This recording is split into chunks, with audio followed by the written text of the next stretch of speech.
Kevin, no more delay. Let's get into your story. I appreciate you trying so many times to hop on here. I met you through really Facebook. We've never met each other in person, correct? No. Yeah. And so we just followed each other on Facebook. I really like what Kevin is about, what he has done with his business. So tell us, what's your background and what you currently do and where you're at today.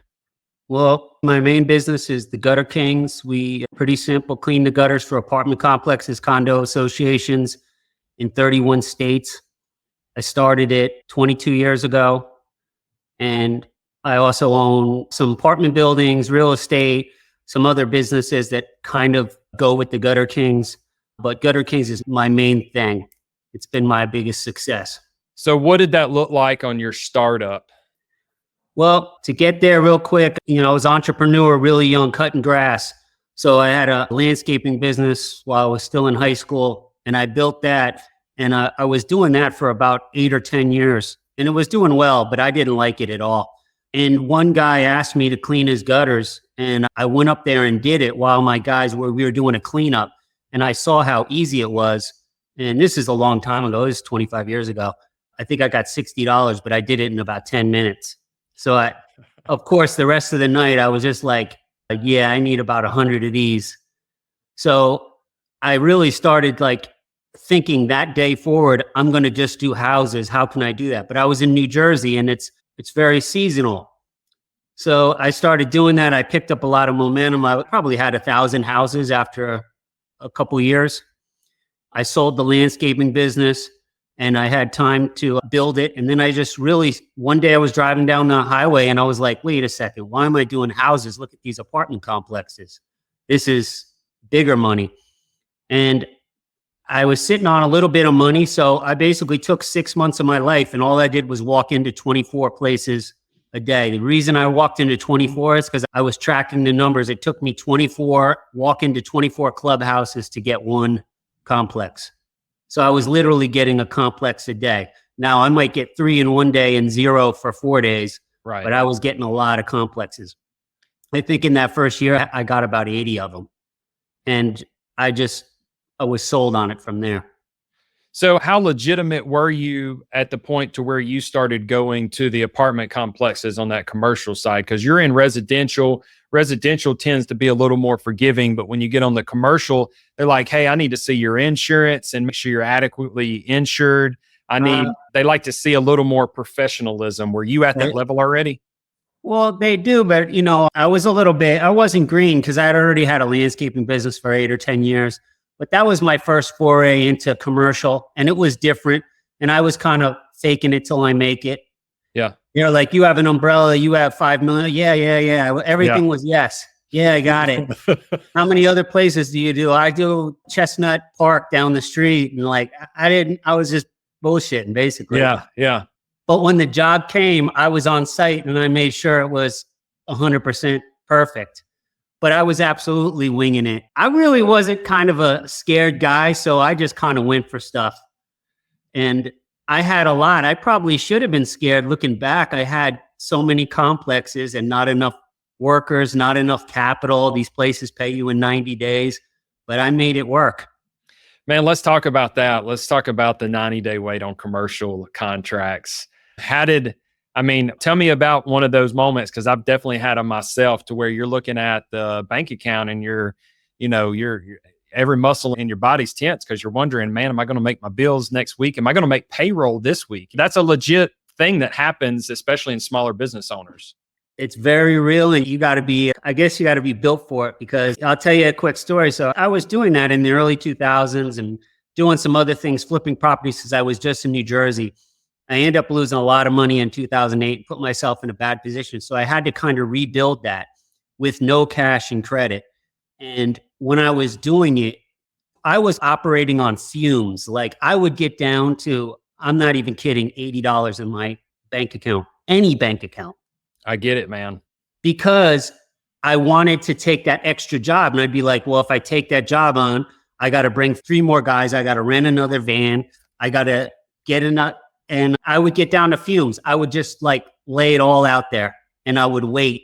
And yeah, sometimes I'd go to the PO box and I'd be like, man, there better be some checks in there.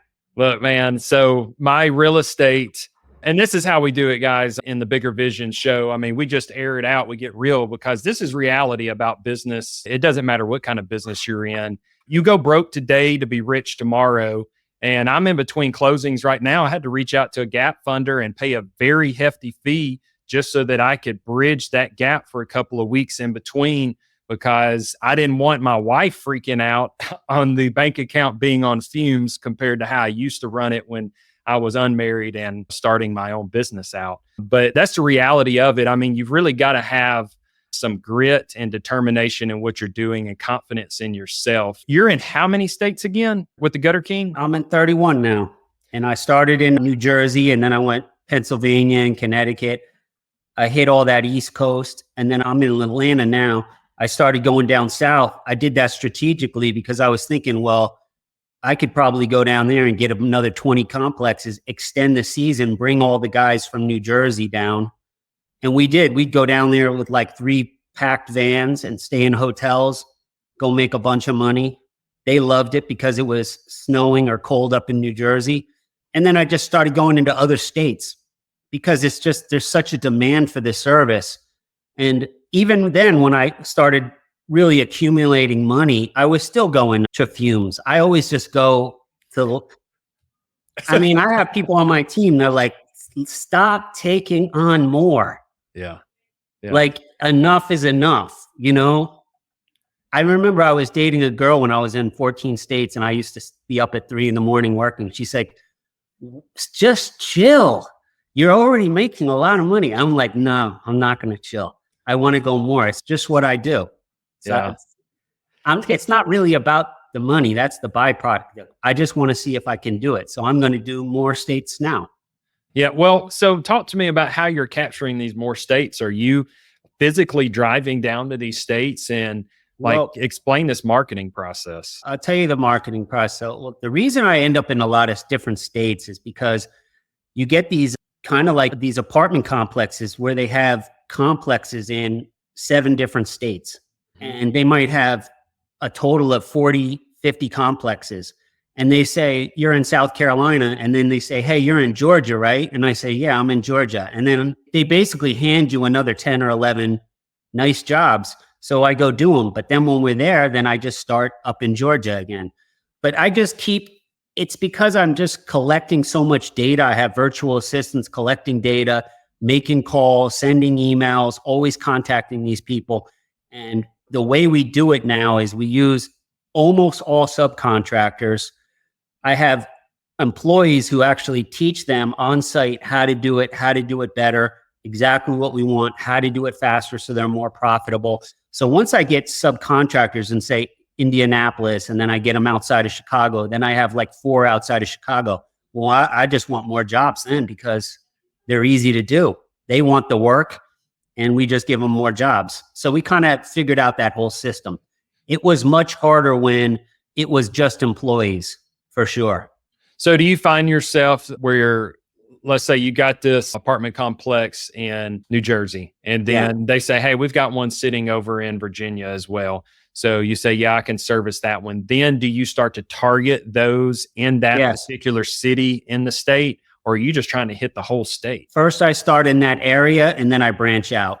When I was a smaller team, I would just start in that city. Like I would literally get that complex and they would say, hey, can you put that on your list in the fall? It might be 6 weeks before. I would just start targeting all the complexes within 10 minutes because I want to go there. I don't want to go there for one day. I want to go there for 5 days. And I would go down there and do 12 of them because we do them really fast. Right. So with you being mainly subcontractors now, is there not a scare that these guys are going to get in there and service it, and then they're going to start communicating with the manager, and then they're going to say, hey, we're local. We can undercut the price that you're paying when we cut this middleman out? There's definitely going to be a few guys who do that, and I've had a couple, but it hasn't really been an issue for a couple reasons. I have them signed a contract that would make it a nightmare for them if they did that. Mm-hmm. One guy found that out the hard way. The other reason is they don't want to wait 60, 90 days. They don't have the cash flow. So they might be in a situation where I was 20 years ago. they need to hit payroll. So one of the things I do is if they do a job on Monday, they're going to be paid on Wednesday. They're going to hit that payroll on Friday. That's huge. So, yeah. Yeah. So if they're doing their own jobs, they don't know that, but they know, hey, I'm going to go do this job for him on Monday and Tuesday. He's paying me $1,500 on this one, $1,700 on this other one. I'm good for payroll. They don't want to mess that up. The smart ones, I will reach out to all of them and I'll say, hey, what other main service do you do? A lot of them do like pressure washing and roofing. And then I will help them get jobs. Now they're looking. I say, anytime you're at a complex, you see that, take pictures, send them to me. We have a whole system. They send it into the team. Then we'll reach out and we'll try to help get jobs for them. Well, so it makes no sense for them to do it. I mean, some of these guys make six figures, $125,000 doing gutters for me. So are they going to try to go behind my back so they can get 4 clients and make 8 or 10 grand? It wouldn't make much sense.